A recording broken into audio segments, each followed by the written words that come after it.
ನಾಳೆಯಿಂದ SIR ಪ್ರಕ್ರಿಯೆಗಳು ನಡೀತಾ ಇದೆ.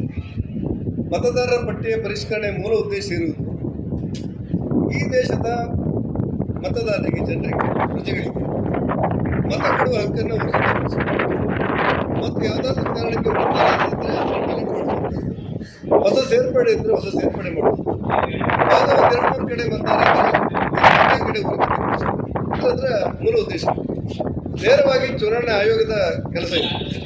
ಆ ಹಿನ್ನೆಲೆಯಲ್ಲಿ ನಾವೆಲ್ಲರೂ ಕೂಡ, ನನಗನ್ಸುತ್ತೆ ಎಲ್ಲ ರಾಜಕೀಯ ಪಕ್ಷಗಳು ಕೂಡ ಈ ಮತದಾರರ ಪಟ್ಟಿಯ ಪರಿಷ್ಕರಣೆಯನ್ನು ಸ್ವಾಗತಿಸಬೇಕು. ಭಾರತೀಯರಿಗೆ ಮತವನ್ನು ಕೊಡುವಂಥ ವ್ಯವಸ್ಥೆಯನ್ನು ಮೂರ್ತಿಗೊಳಿಸುವುದಕ್ಕೆ ಎಲ್ಲರೂ ಒಟ್ಟಾಗಿ ಬೆಂಬಲ ಕೊಡಬೇಕು ಅಂತ ನನಗನ್ನಿಸುತ್ತೆ. ದುರದೃಷ್ಟಕ್ಕೆ ಕೆಲವು ಕಡೆಗಳಲ್ಲಿ ಟೀಕೆಗಳು, ಟಿಪ್ಪಣಿಗಳು ಬರ್ತಾ ಇದೆ.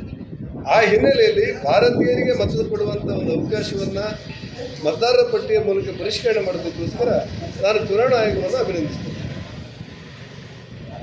ಸದಾನಂದ ಗೌಡ್ರದು ಅನ್ನುವಂಥ ಒಂದು ಆಡಿಯೋ ವೈರಲ್ ಆಗ್ತಾ ಇದೆ. ಸದಾನಂದ ಗೌಡ್ರದು ಅನ್ನುವಂಥ ರೀತಿಯಲ್ಲಿ ಒಂದು ಆಡಿಯೋ ವೈರಲ್ ಆಗ್ತಾ ಇದೆ. ಅದರಲ್ಲಿ ವಿಜೇಂದ್ರ ಅಧ್ಯಕ್ಷ ಸ್ಥಾನದಿಂದ ಇಳಿಸಬೇಕು ಅನ್ನುವಂಥ ನಿಟ್ಟಿನಲ್ಲಿ ಅವರು ರಾಷ್ಟ್ರೀಯ ಮಟ್ಟದ ನಾಯಕರ ಜೊತೆಲಿ ಮಾತಾಡಿರುವಂಥ ಆಡಿಯೋ ಸರ್. ನಾನು ಗೌಡ್ರ ಆಡಿಯೋ ನಾನು ಕೇಳಿದ್ದ ನಂತರ ನಿಮ್ಗೆ ಕರೆದಿದ್ದೆ ಅವ್ರು ಸರ್ ಈಗ ಅದು ಮುಗಿದ್ ಬಿಡ್ರಿ. ಈಗ ನಿಮ್ಮ